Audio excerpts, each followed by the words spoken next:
Hello everybody and welcome to my channel. My name is Becky Long and today I'm going to be talking about an easy food diary because I think I cracked the code on this one. So before I get started, I have to talk about why I'm qualified to discuss these things even in the first place. So I was actually sick years ago and in the hospital, and I became a health coach so I could learn more information for myself. But then it became my mission to really pass the resources that I gathered onto other people so that they could go from wherever they are presently with their health to wherever they want to be, whatever that means for them, in a faster and easier fashion.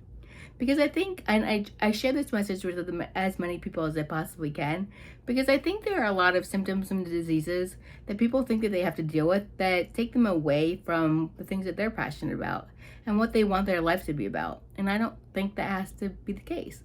So yeah, that's why I do what I do. And yes, there are ways with a healthy enough diet and lifestyle to reverse diseases and symptoms.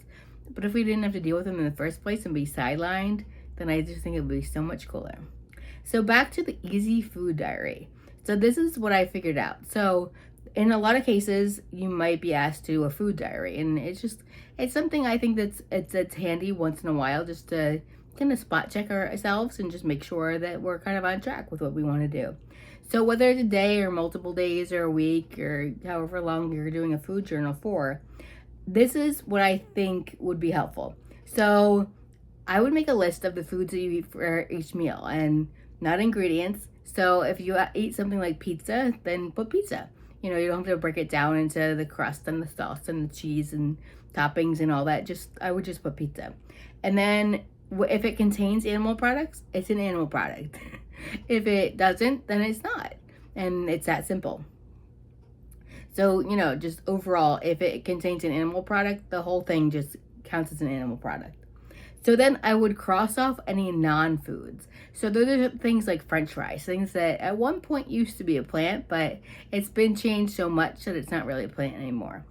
So that's what I would do. And then the next step is to cross off any plant and animal product pairs that you actually see on your list, because that's what happens in our bodies, right? We've talked about this before, that they do opposite things. And so, anytime you have a plant and an animal product, they kind of cross each other out, right? They kind of, it's a wash, they do, like I said, opposite things in our body. So we want to take them out of the list.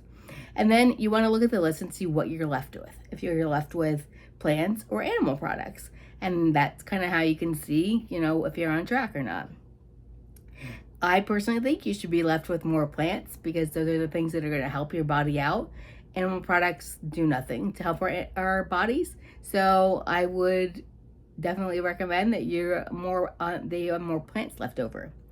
And if they're not, then I would just add more to a future menu so that you make sure that that you need to add more plants. Then you just make sure to put plants in a couple places in your diet, and I think that's a pretty solid food diary and food plan. So that's what I wanted to share with you today. Those are the easy steps, and you can make it a little more complex. You can add more things. There are different ways to track different things if you're interested in specific things. Specific grams, whether it's protein, fiber, whatever you're looking for. There are different apps and different ways to track that as well. So if you're interested in that, let me know. But I'm on all different social channels, so I have them all linked in the description. So we have our Benefits of Eating Plants Facebook group. So I definitely recommend you join that. It's completely free. We have our monthly mastermind that is Transition Nutrition in Real Life. It's a very small fee. So if you're interested in that, definitely check that out. And then here, again, if you follow me on YouTube on here, then these videos are completely free too. And, please like and share any videos that you are, that you find interesting, or that maybe you think of a certain person or a situation that you know of that's going on in your life. And maybe you want to share this with them. And it really just helps my channel to get the information out to more people. And I always say this in every video, but if there's anything that you think I may have missed, go ahead and comment. And, if you have any experiences with this, then go ahead and comment and, put that down below so that other people can see it. And if this can be more helpful to you in any certain way, if you want me to, cover any future topics, then let me know. I'd be happy to do that for you. But I think that's about it. So until next week, have a beautiful and colorful day. Bye, everybody.